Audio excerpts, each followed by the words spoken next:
The Missouri settlement had no gentle words for Margaret Flynn. Her spine curved like a question mark. Her left shoulder sat higher than her right, and the children threw rocks at her when she walked to the well. She had never been kissed, never been courted, never been looked at without pity or disgust.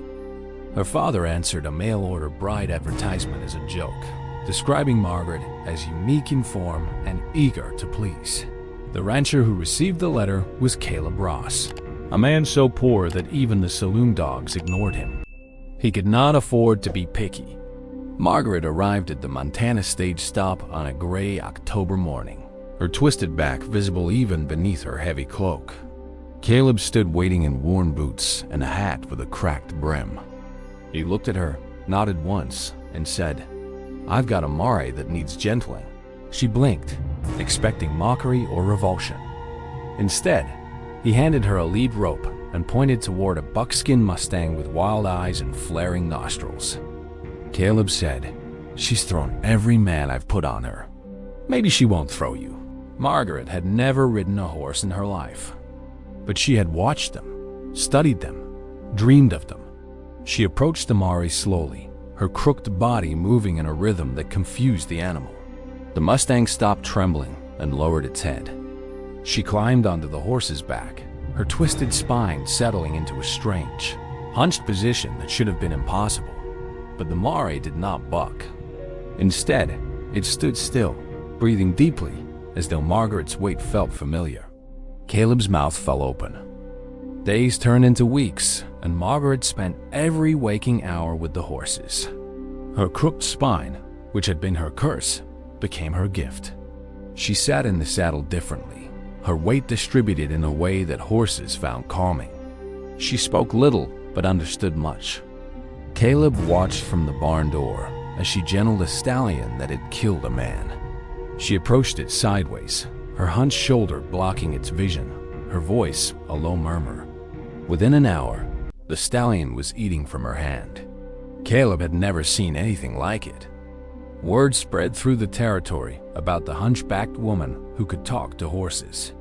Ranchers rode for days to watch her work, and they left with horses that no longer bucked or bit.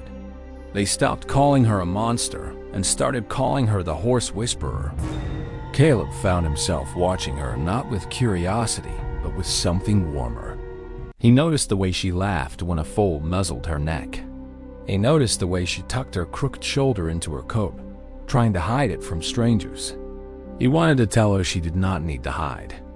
One evening, a wealthy rancher named Bartholomew Crane arrived with an offer. He would pay Margaret $1,000 to leave Caleb's ranch and work for him.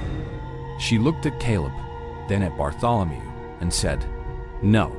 Bartholomew offered $2,000. She said no again. After Bartholomew left, Caleb asked why she refused. Margaret sat on the fence, her twisted back silhouetted against the sunset, and said, "He looked at my hump." "You look at my hands." Caleb looked down at her hands, calloused and strong, and felt his heart crack open. That winter, a gang of outlaws led by a man called Black Jack swept through the territory, burning ranches and stealing horses. Caleb's spread was next. The settlers gathered to plan a defense, but they had few riders and fewer guns. Margaret stood at the back, silent. One old cowboy laughed and said, "What's the hunchback going to do? Ride her broomstick?" The room went quiet. Margaret did not flinch. She simply said, "Give me a horse and a rifle. I'll ride where none of you can." No one laughed again. The night of the attack, Margaret saddled the buckskin mare, the first horse she had ever gentled. She braced her crooked body against the saddle horn, her rifle across her lap, and rode out into the darkness alone. Caleb tried to stop her. She kicked her horse and vanished. The outlaws had camped in a box canyon, thinking themselves safe. Margaret rode down the steep canyon wall, her horse picking its way down loose rock like a mountain goat. Her twisted spine shifted her weight perfectly, keeping the horse balanced where any other rider would have fallen. She fired 3 shots from the darkness, wounding 2 outlaws and stampeding their horses. The outlaws scattered, shooting blindly into the night.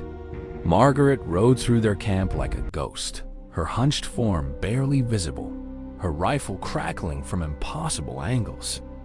By dawn, Black Jack and his gang had fled into the mountains, leaving behind their stolen cattle and their wounded. Margaret rode back into the settlement with the sun behind her, her crook back straight against the sky, the buckskin mare prancing beneath her. The old cowboy who had mocked her fell to his knees in the dust. He begged her forgiveness. Margaret looked down at him from her horse and said, "Stand up. I don't need your knees. I need your help rebuilding the barn." He stood up and worked harder than he ever had. Caleb found her alone by the corral that evening, brushing the buckskin mare. He walked up behind her, put his hands on her hunched shoulders, and turned her around. He said, "I've been trying to say this for months. Your spine is not crooked. The world is crooked." Margaret wept, her tears falling onto her twisted chest, and Caleb held her. He held her crooked shoulders, her uneven hips, her scarred heart. He held her like she was the most beautiful thing he had ever seen. Because she was. They married in the spring under an arch made of horseshoes. Margaret wore a dress that did not hide her hump, and Caleb wore a clean shirt and a smile that would not fade. The entire settlement came, including the old cowboy, who cried like a baby. A final wide shot of the ranch at golden hour. Margaret and Caleb standing by the corral, her arm around his waist, his hand on her hunched shoulder. Behind them, a herd of wild mustangs grazes peacefully, and the buckskin mare lifts her head and whinnies. The woman they sent as a joke became the greatest horse trainer the frontier ever saw. And the man who saw past her spine never looked at straight lines the same way again.